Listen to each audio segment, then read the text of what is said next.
Good afternoon, everyone. If this is your first meeting, welcome. And if you've attended previous meetings, it's great to have you joining us again for our Human Rights Network meeting that will celebrate the progress, address challenges, and explore solutions relating to women's rights and equality. My name's Sam, and I'm part of the sector development team here at QCOSS. I'm also joined by Lauren Bicknell, who's a policy officer with QCOSS and who also provides secretariat support to QCOSS Women's Equality Network. Before we get started, I'd like to acknowledge the traditional owners of the land on which we're facilitating this webinar, the Turrbal and Jagera peoples. I recognise their continuing connection to the land, waters and culture, and I acknowledge the important role they play in the life of this region. I'd like to pay my respects to elders past and present, and I especially welcome and pay respect to all First Nations people who are joining us here online today.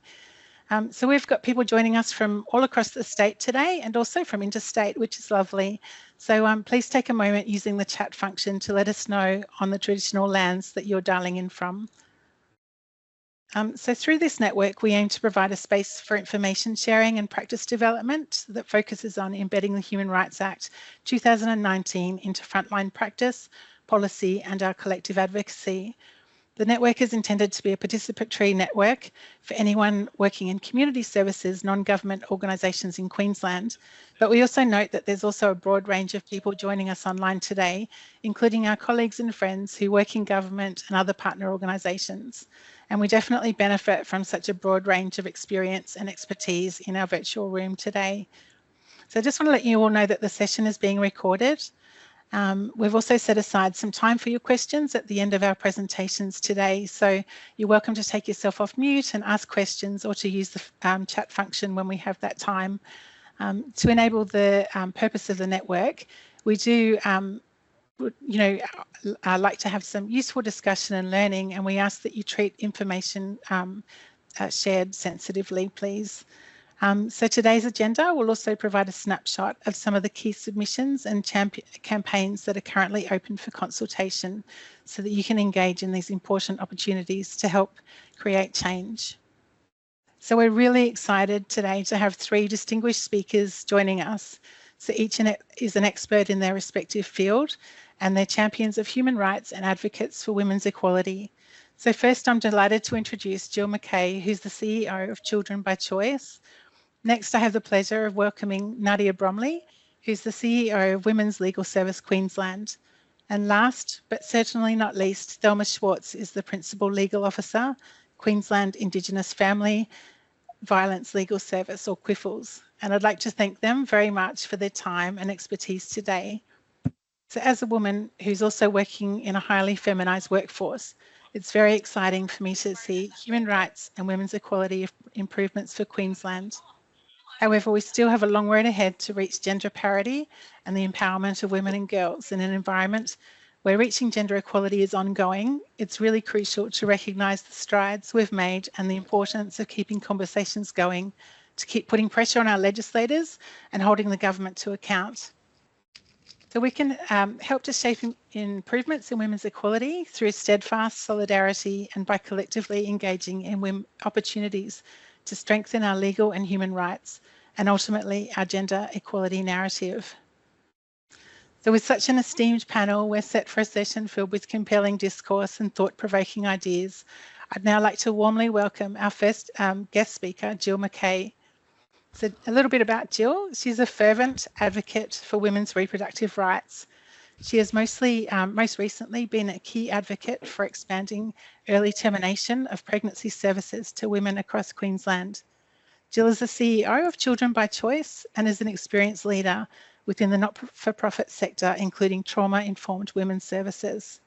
Along with a strong background in the community sector, Jill has a sound understanding of industrial relations in Queensland and Australia through her previous role as the Director of Women Working Queensland with Basic Rights Queensland.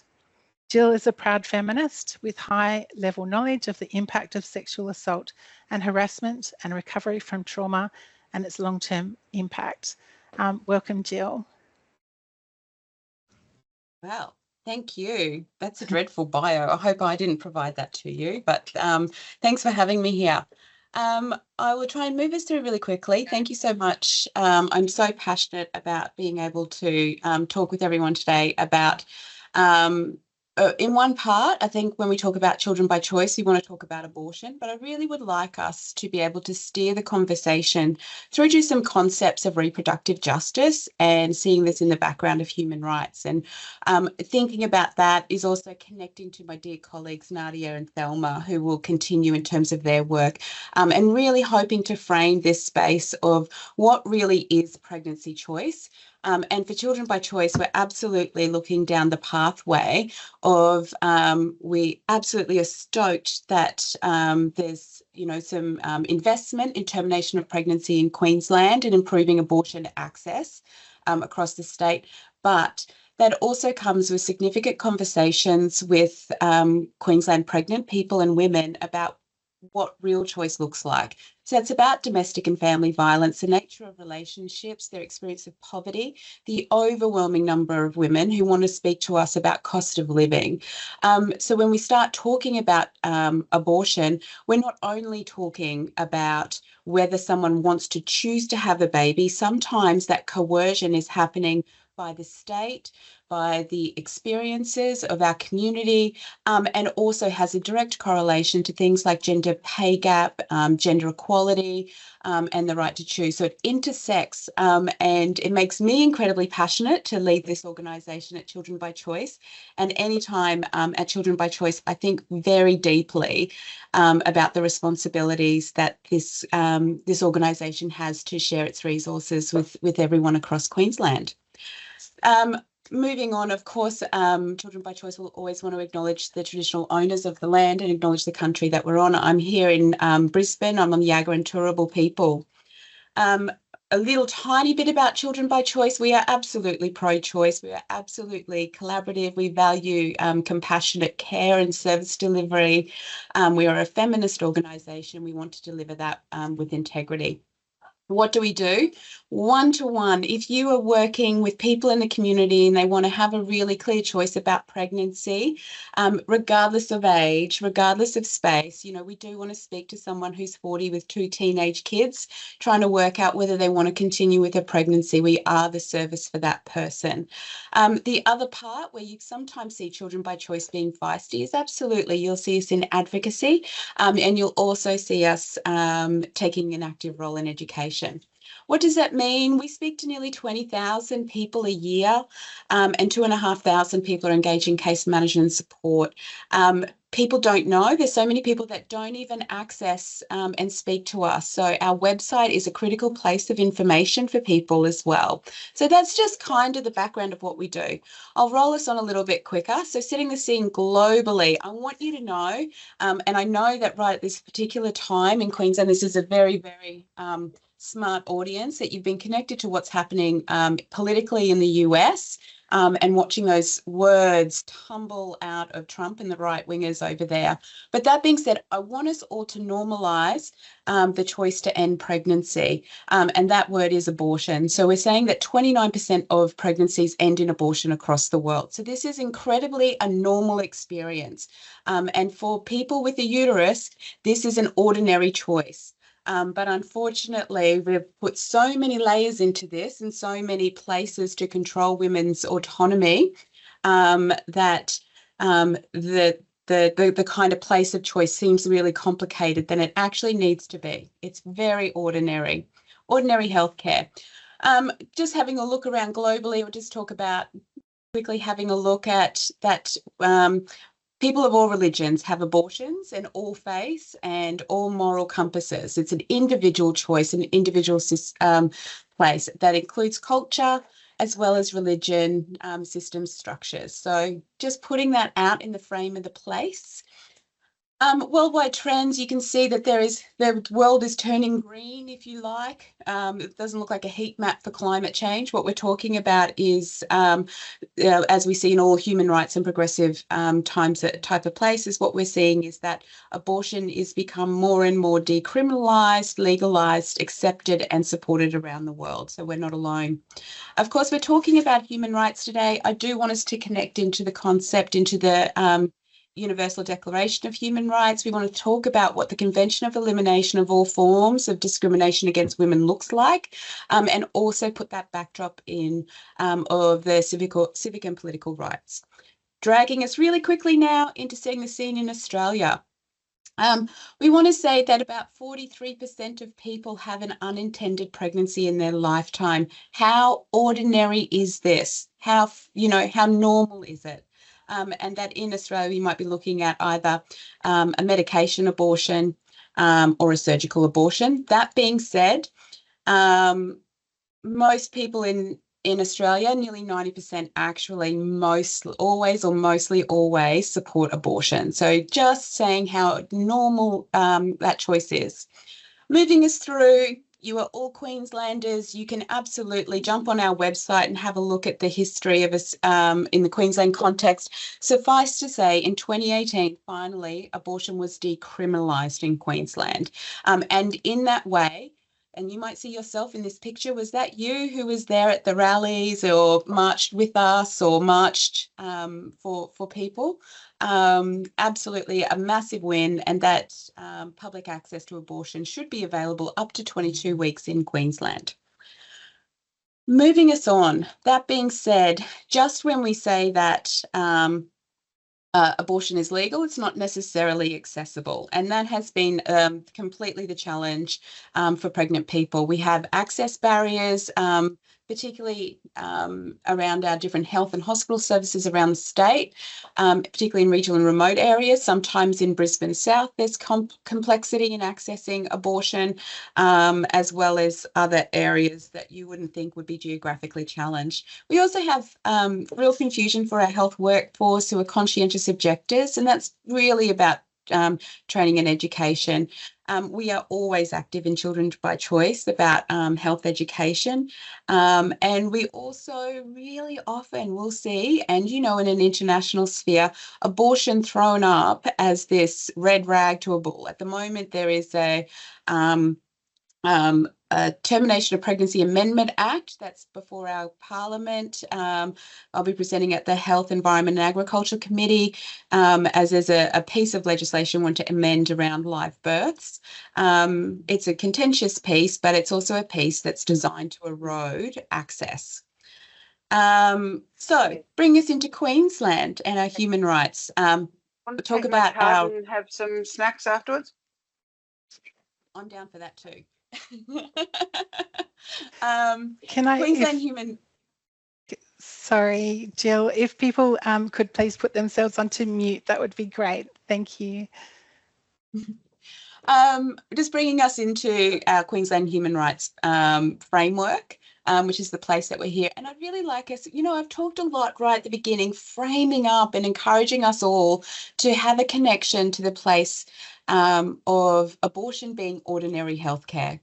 And absolutely statistically for women, as we look around sexual and reproductive health, it is just part of whatever is happening in a woman's landscape, or a pregnant person or a person with a uterus. So please draw yourself to Section 37 of the Human Rights Act. That's talking about a person has the right to access health services without discrimination. So it's really important that we place that in the backdrop. But I do want to spend the time in the few minutes that I have with you just highlighting this concept of reproductive justice. I want to talk about this place around choice, and when we're talking about what actually is the choice to parent.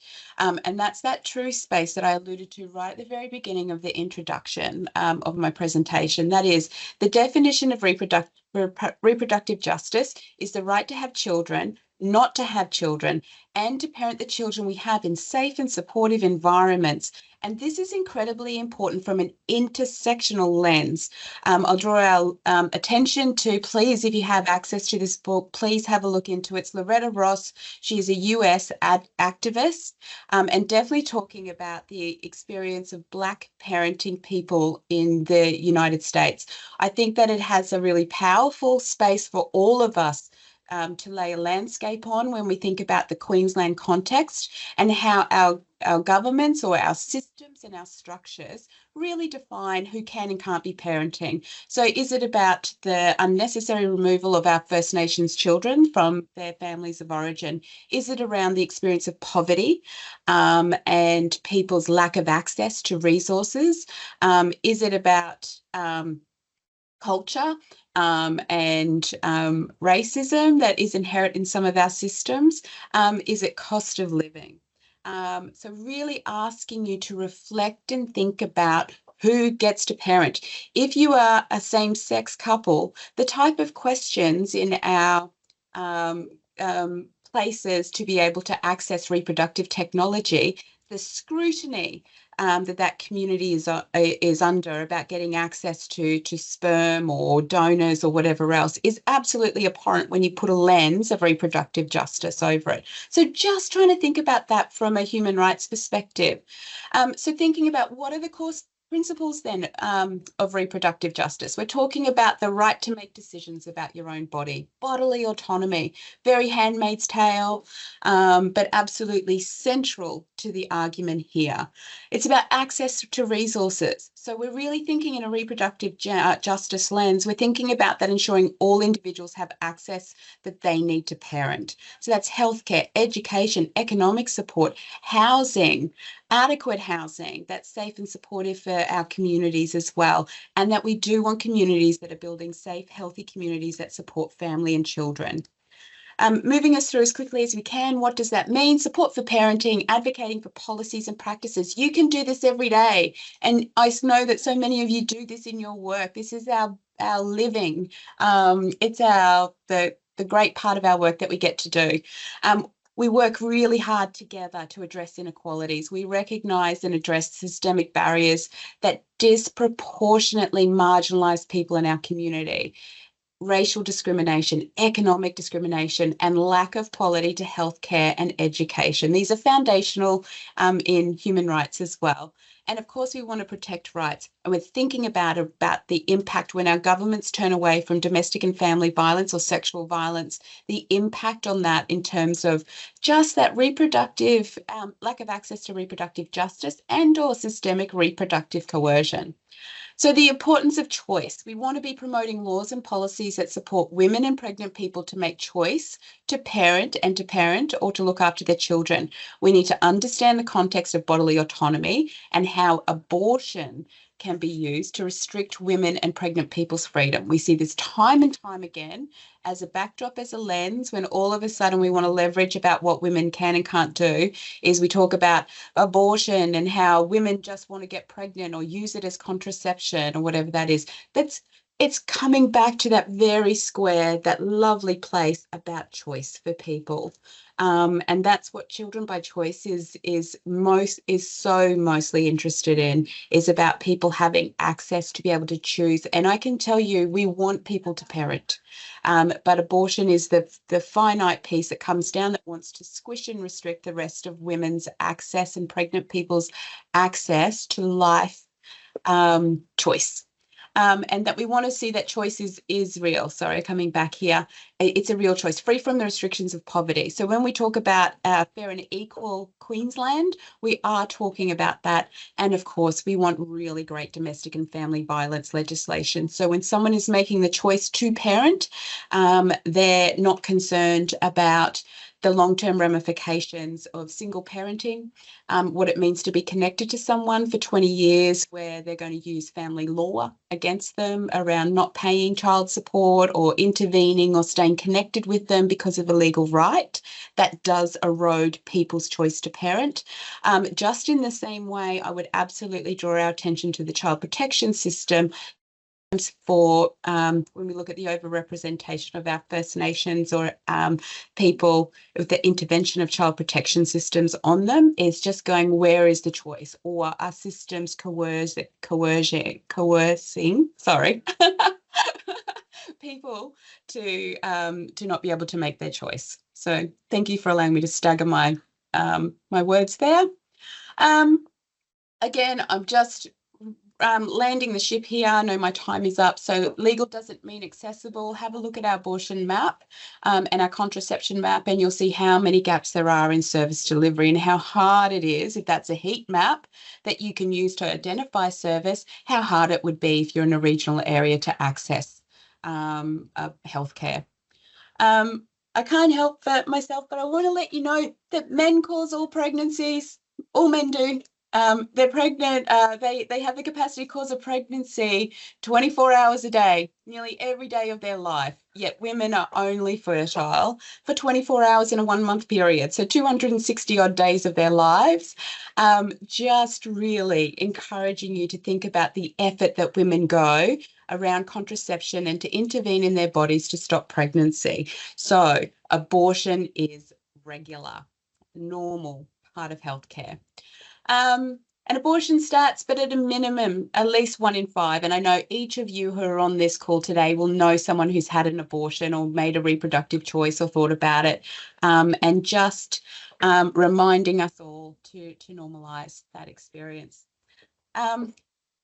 Thank you so much. I really appreciate you letting me talk at you for more than 10 minutes. Of course, if you want to know more about reproductive rights and abortion conference, next week our biannual conference is on, and it is an exceptional 2 days. So please get along if you can. Thanks so much. Back to you, Sam. Wonderful. Thank you so much, Jill. That was fantastic.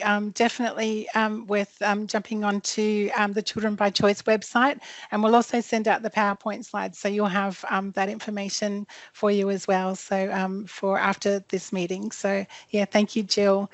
So I'm really delighted to welcome Nadia Bromley now, who has joined us today to shed light on domestic family violence and the relationship with human rights. So Nadia joined the Women's Legal Service Queensland in early 2022 as the CEO. She has qualifications in law and business and is passionate about access to justice, legal services, and women's rights and safety.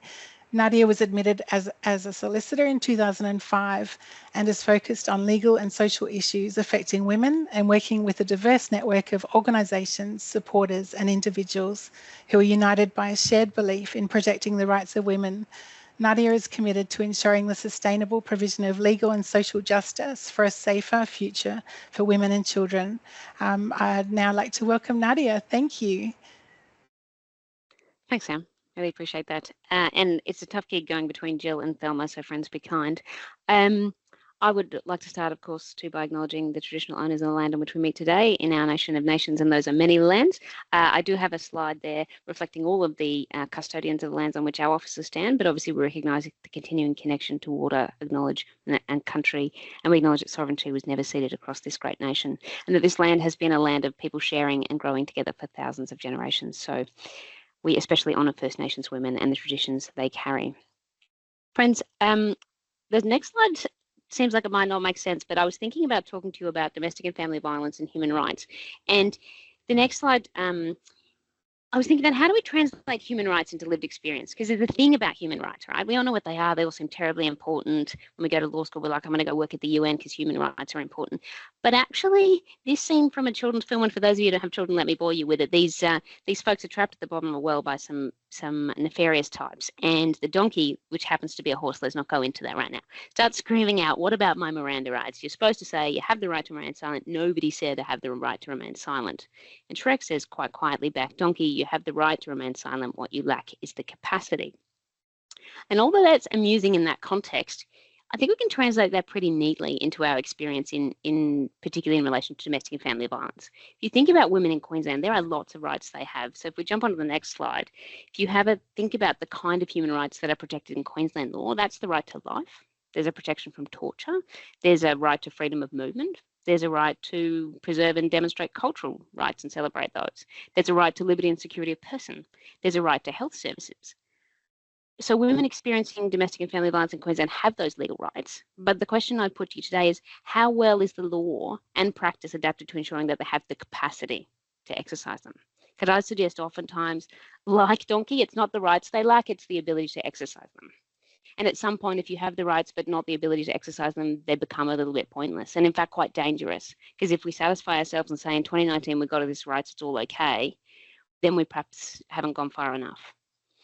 And so on the bottom of that slide, I've got there, what's the legal avenue to do this? Okay, so a woman has a right to protection from torture. She's experiencing torture in her home. What does she do about that? Well, she can go to the police, and assuming that they respond well, and they might not, and there's a prosecution, the right for her not to be tortured belongs to the king. The harm is done to him and it's prosecuted in his name. She's not even a party to the proceedings. So there's a way to try and enforce that right, but it's not a great right. It's not an empowering right. It's not a right that's even hers, really. You say, okay, well, that's all right. We have a civil jurisdiction. Yeah, we do. That's true. There's the Domestic and Family Violence Act that provides for civil protections, but that's limited, and I'm sure Thelma could wax lyrical for some time about the challenges with that, particularly in protecting our Aboriginal and Torres Strait Islander women. So, okay, that's all right for those law geeks out there. There's lots of common law actions. Sure, there are, but I think there's some issues with what cause of action you would bring and actually your financial and other abilities to do that. At the moment, there isn't a tort of domestic violence. Maybe there will be, but even if there was, that's not widely accessible. So I think it's one thing to have an act that names all of these rights, but it's another thing to then have legal avenues that actually allow someone to exercise that capacity. So if you jump onto the next slide, in this calendar year, friends, I've listed a whole list of bills there, not all the bills that were tabled. So since January this year, all of those bills have been tabled in our parliament, and they have a huge potential to impact directly on the rights and the lives of women, and some of them hugely and some of them less. So decriminalising sex work, awesome bill. Community safety bill, less awesome, but some potential there. But the question I'd offer you is, to what extent was the drafting of those laws focused on the ability to actually obtain legally available rights and protections? Not just to create a right, but to allow it to be exercised, to give someone the capacity to do something about it. Furthermore, to what extent the cultural norms and practices intercept the existing laws and potentially the new ones to reduce their effectiveness. So, for example, you can say an officer has an obligation to duly investigate domestic violence. Does that mean that's women's experience? Regrettably, I can tell you absolutely it isn't. The Commission of Inquiry can tell you that. The WISJET reports can tell you that. So the challenge is, as much as I love the law and I think it's a very powerful tool, it's not enough. Because one, simply because it's a law doesn't mean that's people's experience of it. And two, those cultural norms and practices affect how the law is experienced by people every day. So on the next slide, I just put some thoughts about, well, is there a case then for recognising violence against women as a human rights violation in its own right? So Jill talked to some extent about the existing treaties we have, but there isn't an international treaty which recognises violence against women as a human rights violation. So we have CEDAW, but it doesn't include a definition of gender-based violence, violence against women, or even domestic violence. And as much as international instruments are problematic because on one view they're soft law and not enforceable, they do create a big, strong cultural statement. And at the moment, we don't have an international instrument that is directed against violence against women. So yes, some food for thought. I don't have an answer. Spoiler alert, those are just questions for you to contemplate. And I think I might have one more slide. Which I think is the most important question. How do we move from merely creating rights to creating that capacity to exercise them freely? So if you have a look at that protection from torture, inhuman and degrading treatment, in the context of a domestic and family violence situation, we can see behaviour violating this right. What laws can we actually change to create capacity for the victim survivor to exercise that right? And what collateral community education is needed to stop those societal filters from making those changes ineffective? And a good example is the directions we've recently seen to juries in rape trials.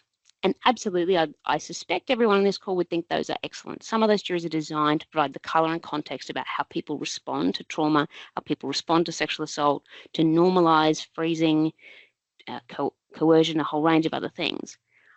But is that enough to overcome the inherent bias a jury member brings when they enter a courtroom? When they know it's a rape trial, when they hear what happened, what do you do to stop the jury looking over to her and thinking, what did you do to make this happen? Because you can try and cure it later with the jury direction, but there's obviously some community engagement. So I think the thought I wanted to share with you is, I think the Human Rights Act is obviously a huge step forward. It's a lever through which we can use to influence government, to advocate about how they draft the laws. But fundamentally, I think there's an obligation on all of us to conceptualise different ways that we could draft laws with a view to how they're used in practice rather than rights that they create, because I think there's a risk the more laws that we create in abstraction, the less likely we are to deal with the actual violations of human rights we see every day. So, friends, not a typically positive view, but yeah, just some food for thought around that. And I think there is a lot of discourse, there are a lot of articles out there at the moment about creating a tort of domestic violence or creating an international treaty in relation to violence against women. But again, I think our experience, and I think my colleagues who you're hearing from today could probably tell you more than I, it's the lived experience that really matters. It's about drafting system structures and laws that actually change the day-to-day experience of people that mean things. So, Sam, those are my thoughts. Thank you so much, Nadia. That was fabulous. So yeah, lots of food for thought there. I think also, just making sure that we do acknowledge that lived experience. I think we have so much that we all can contribute through that as well. So I think keeping these conversations going, it's really important to to be discussing this today. So thank you. I'm sure people, if you do have questions, we'd love to hear them. You're very welcome to pop them into the chat. We have another speaker, Thelma, who I'd like to introduce you to in a moment, and then we'll go to questions after that. So yeah, please start popping your questions into the chat, and we'll address those as we go. So a vital voice in advocating for the rights of Aboriginal and Torres Strait Islander peoples in Queensland. Our next speaker, Thelma, will undoubtedly provoke lots of thought and discussion today. So Thelma is the Principal Officer at the Queensland Indigenous Family Legal Violence Service, so QCOSS, who are the leading Queensland-based Aboriginal and Torres Strait Islander controlled organisation that provides family violence and wellbeing support and legal services. So QCOSS provide holistic support to their clients and communities that have been affected by domestic family violence and sexual violence. Thelma's extensive experience in promoting human rights and equality for Aboriginal and Torres Strait Islander peoples comes with over 2 decades of experience practicing in the legal sector, including 12 years criminal law experience obtained through the provision of criminal law services to Aboriginal and Torres Strait Islander people. Thelma has recently been appointed on the Queensland Sentencing Advisory Council and was previously a member of the Queensland Women's Safety and Justice Task Force. Thelma identifies as of Torres Strait Islander heritage, along with her German, Samoan and Papua New Guinean heritage. So I'd now like to welcome Thelma. Thank you so much, Sam. And look, I really want to start, if we can just pull my slide up, the first slide on there, by acknowledging my esteemed panel members, Nadia and Jill. We are getting into a really meaty discussion, and it's a timely point that we're having this discussion. And when we talk about Aboriginal and Torres Strait Islander women and rights, equity and equality, you can see especially into these two ideas of equity and equality, they are two distinct pieces, and people get them confused. And I might start by acknowledging where I am on the next slide. I'd like to acknowledge that I'm sitting here on the traditional lands of the Gimoy, Walabra, Yidinji peoples, the traditional custodians of the lands here in Gimoy and Cairns. I pay my respect to their elders past, present and emerging. I acknowledge Aboriginal and Torres Strait Islander people online today in the various countries that you're all coming from. And importantly, I acknowledge all of you, the pathways that your forebears have paved for you to come to be right here, right now, in having probably one of the most important discussions and discourses on human rights and where we go in a society that we're currently living in. Do we need more human rights? Are human rights overrated? Are they underrated? Some of the bigger picture questions that I want to pose to you to think about. And in this starting point, I always find if I move to the next slide, with Aboriginal and Torres Strait Islander women, you'll recognise in Queensland the Queensland Women's Strategy now, which sets up the blueprint for women's empowerment and growth, hitting all of those economic and socio-political rights that Jill alluded to at the very beginning. Hello, I can hear you. We just have some people that might just need to mute, but we'll go into the back end as well. I'm so sorry, Thelma. All good. So embedded within our Queensland Women's Strategy, which is operational right up to 2027, is a commitment to elevate First Nations women, and it aligns with the groundbreaking work of the Australian Human Rights Commission, Social Justice Commissioner June Oscar's work in the Wiyanuutangani report. And you can see the Queensland Government's commitment to elevating First Nations women, particularly in relation to continuing efforts to address the high rates of incarceration and overrepresentation of our women in the criminal justice system. Report after report after report highlight the growing rate of imprisonment of Aboriginal and Torres Strait Islander women and girls in our jails and our detention centres. And why this should be ringing alarm bells in everyone's heads is that when our women go into jails, where do our children go? Our children go into contact with the child protection system and the youth justice system, and they feed the pipeline of incarceration. And you can see that quite articulated very neatly in the Queensland Productivity Commission's report on sentencing and imprisonment and recidivism 2019, and all of those factors that give rise to a person's intersection with the criminal justice system. So we're talking about poverty, we're talking about homelessness, we're talking about drugs and alcohol misuse and abuse, we're talking about mental health, we're talking about FASD, all of these other core issues that lead people in disadvantage into contact with the criminal justice system.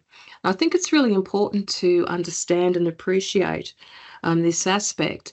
And I just want to stay further on this slide at the moment in relation to working with our women to reduce or address the high rates of incarceration. And I unfortunately couldn't add it into I only found it this morning when I was digging around, as you do last minute, pulling together a slide. But last Friday, the Queensland Government launched Better Justice Together, the Queensland Aboriginal Torres Strait Islander Justice Strategy, 2024 to 2031. Now, this particular justice strategy has an importance to Aboriginal and Torres Strait Islander peoples, especially our women and girls who are overrepresented within the criminal justice system. And it'll pave the pathway within which Queensland will achieve the National Partnership Agreement on closing the gap, particularly the justice targets 10 and 11, the overrepresentation of adults and youth in detention and jails, and by default, targets 12 and 13. 12 is the out-of-home care rate target, and 13 is the target related to the overrepresentation of violence against Aboriginal and Torres Strait Islander women and children. Now, before I leave that slide, why I'm paying a lot of attention to the strategy, linking it in with our new justice strategy, which was launched last Friday. Why we need to focus on the rates of violence experienced by Aboriginal and Torres Strait Islander women is this. Our women report having experienced physical and sexual violence at the rate of 3 and 5.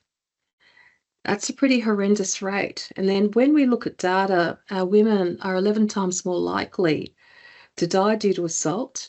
We're looking at hospitalisation rates up at 33 times more likely to be hospitalised due to acts of domestic and family violence. This is pretty shocking with respect. So if I can go to the next slide, because I'm cognizant of time, and we're in a human rights dialogue here. How do we recognise and support our Aboriginal and Torres Strait Islander peoples, particularly our women? And I jump into our Act, and it's important to note that our Act is now the subject of a review, which is going on at the moment. And this is a pretty pivotal moment in Queensland to look at its current operation and where we'd like this Act to go, if anywhere at all. And of particular note to me is what's in the preamble, and noting that Aboriginal and Torres Strait Islander peoples have a particular and distinct right to self-determination. There it is, but it's only reflected in our preamble. That causes me some concerns. And I might turn to the next slide. Thanks. And that is when I compare, Australia's signatory to the United Nations Declaration on the Rights of Indigenous Peoples, which recognises expressly in Article 3 the separate and distinct right of Indigenous peoples to self-determination, to freely determine our political status in all of those big key areas, economic, social and cultural. Nadia's touched on the cultural rights which are embedded within the Act more generally at Section 27 and then more specifically to Aboriginal and Torres Strait Islander women in Section 28. But what's the point of a right if we can't get that into action? I always stumble on that, and enforce it. And I'm thinking here a new right, and Nadia was touching on it. What about the right for women and girls to live lives free of violence, safe in our communities? We live in a community right now where one woman is killed nearly every 4 days in this country due to an act of gender-based violence. Isn't it about time we start calling out for better protections and a recognition of our fundamental right to be who we are, to be safe and strong as we are in our communities? But there's something even deeper that we need to touch on as we embark on a bigger and broader discussion of rights and equity and equality for Aboriginal and Torres Strait Islander peoples, and that is our colonialist history. And I might ask for the next slide, please. We need to understand who we are and where we move to if we are ever going to heal and transform and to be better than where we have come from. And you can see this quote I've taken from the Supreme Court Equal Treatment Bench book. It is still prevalent. We need to tackle and unwind the impacts of our colonialist past, which impact policy right down to now, particularly in the rate of child removal. When I look at the fact, the national data indicating that our children are 10.5 times more likely to be living in out-of-home care than non-First Nations children. Children under 1 year of age are 13.1 times more likely to be in an out-of-home care order. And then I look at the words within Section 28 of the Human Rights Act, which disallow, the threat of forced assimilation, the destruction of culture. I'm like, I've got an anomaly here with that depressing rate of over-representation and removal of our kids. Something needs to happen. And in terms of further reform, if we can move to the next slide, will we see that coming through in the commitment in Queensland to the Path to Treaty Act, which set up the truth-telling and healing inquiry alongside the Institute? Now, we know that if there is a change of government later on in this year, the LNP have openly said, following the failure of the Voice referendum, that they will unwind the Path to Treaty. Even though that Path to Treaty Act passed with bilateral support, including the LNP, in Cairns on the 9th of May. That really disturbs me, given that the matters the subject of this inquiry will lead to the removal of our children, policing and the criminal justice system. We need to go through this to get to a place where Aboriginal and Torres Strait Islander people have not only equality, but equity as human beings, and rights that are recognised within this country.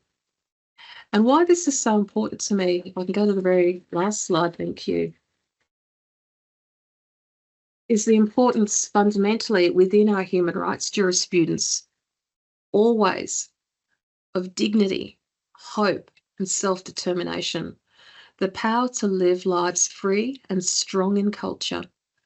That's what I'm here for, and that is what I believe is truly fundamental to Aboriginal and Torres Strait Islander peoples in Queensland and more broadly within our communities. Thank you, everyone.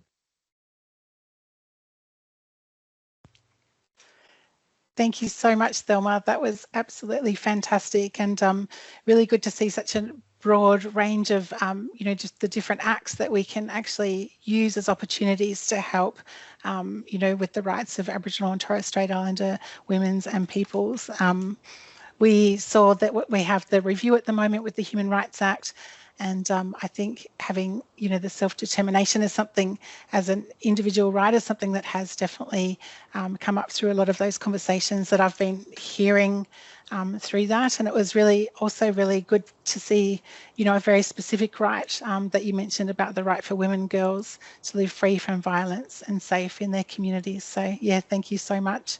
One of the questions that we had for you about in regards to the truth-telling and healing inquiry, can you suggest, Thelma, any ways that we can come together to help support that moving forward? Is that something, have you got ideas and opportunities, I guess, for us to be able to support that?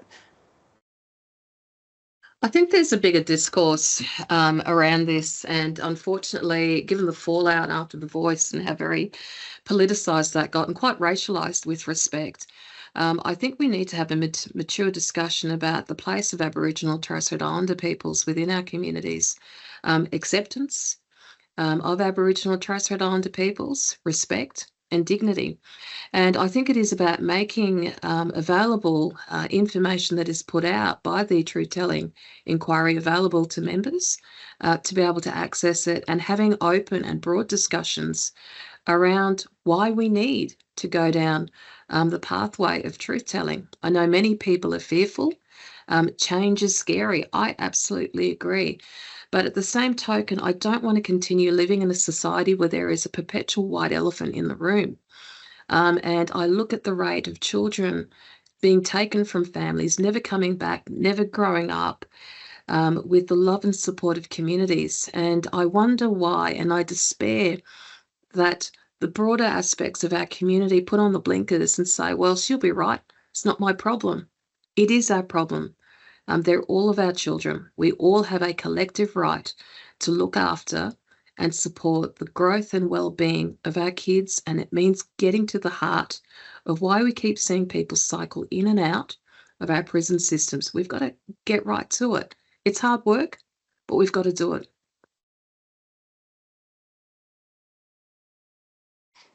Thank you so much, Thelma. I think there's another question that we have for Nadia. So Nadia, do you think there could be benefit for victims, survivors of domestic and family violence if the Human Rights Act is amended to better support their rights? Thanks, Sam. Look, I think the only sensible answer to that question is yes. But do you know, Ruth Bader Ginsburg was an incredible woman. But there's one thing she said that I disagree with, and she said you can't have it all at once. Why not, is my question. And look, I think the Human Rights Act absolutely is one vehicle, but I don't think it's the only vehicle. And I think that's a vehicle that's well adapted to the kind of systemic wrongs that our Aboriginal and Torres Strait Islander friends have experienced. So human rights frameworks are really good at addressing the line not to be arbitrarily detained, rights and criminal justice system. That's a really great framework to get into those structural inequalities. But when we're talking about gender inequality and social norms that drive violence in the home, I'm not sure that the Human Rights Act is the only vehicle or even the best one to use in that space. So absolutely change it, make it better for victims, all the other things at the same time. Thanks, Nadia. So we have another question from Ailsa from the chat, who's asked about women with disabilities are also disproportionately affected by CSA, family violence, domestic violence. Can you give any advice about giving those with diagnosed mental health conditions and or psychosocial disabilities to seek justice?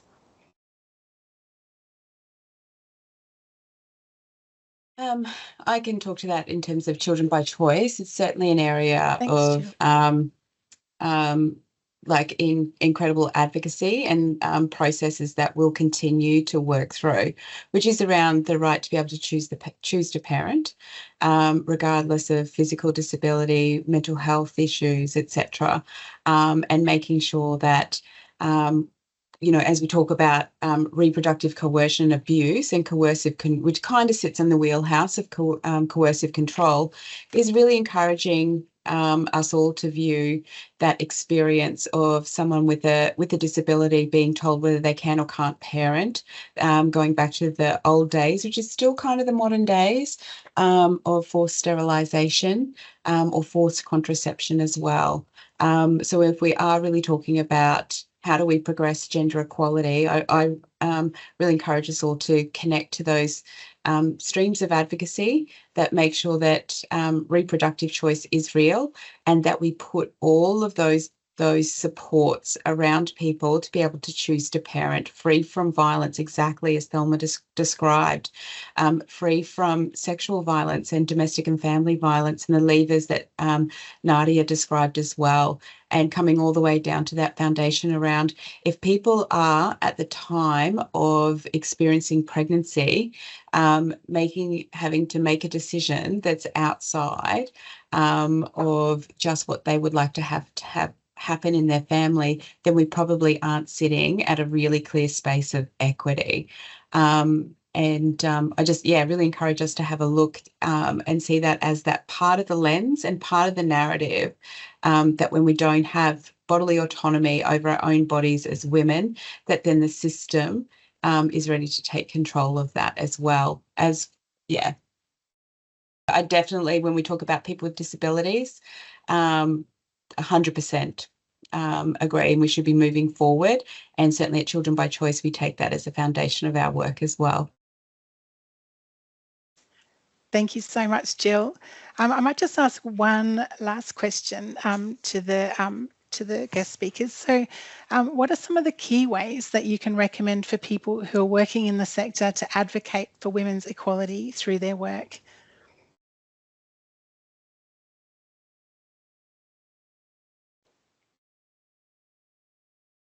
I think all the time and all the way. So I have been, I started out my career in the 90s, and I have continued to explore this question about how to get to gender equality, working with young people, working with young men as well, and working through sexual assault, homelessness, domestic and family violence, drug and alcohol use, all the way through to, gender equality, pay equality, workplace rights, domestic and family violence. It is so rich. And what I love about the community sector and the people that work in this industry is just keep doing what you're doing, and don't feel afraid in whatever tiny piece it is that you call it out, whether it's a tiny part of the process or the policy in your own organisation, or that you see it in the systems that you advocate into, and you just reflect that back. It all makes a difference. From the 90s to now, I assure you, things are really different. Progress is being made. Don't shy away from it. You're doing all right. We can't have it, as Nadia said, you can't have it all at once, but we get there, and we'll just don't give up, keep going. Fantastic. Thank you so much, Jill. And that's a really great way for us to lead into the next section of our agenda, which is the submissions and opportunities for advocacy. And thank you for also popping some really great links into the chat, Lauren, and also for Nadia for getting back to Lisa, with her question. So we'll send out the PowerPoint slides, and we'll also send out some really good links from some of the discussion that we've had today out to you after this meeting. So some of the, we've talked about today about the Queensland Human Rights Act review.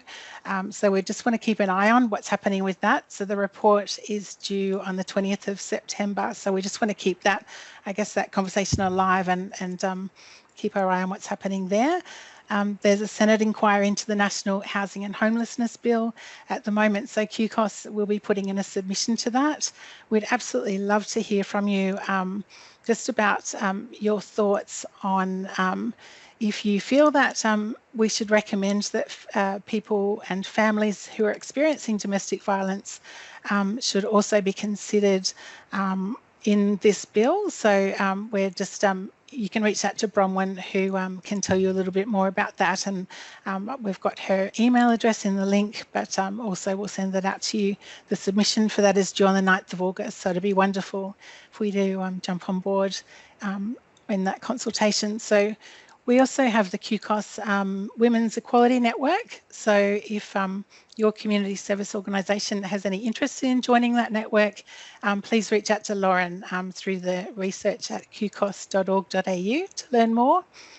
And also just in April this year, the Queensland Government announced QCOSS as a state's interim domestic and family violence peak body for the DFV sector.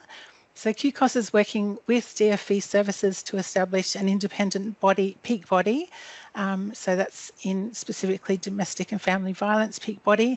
It'll be a member-based organisation representing domestic and family violence services in Queensland. So that is due by the end of next year. So we're working quite intensively on that at the moment, which is really exciting. So you can find out more by joining up the mailing list for that one.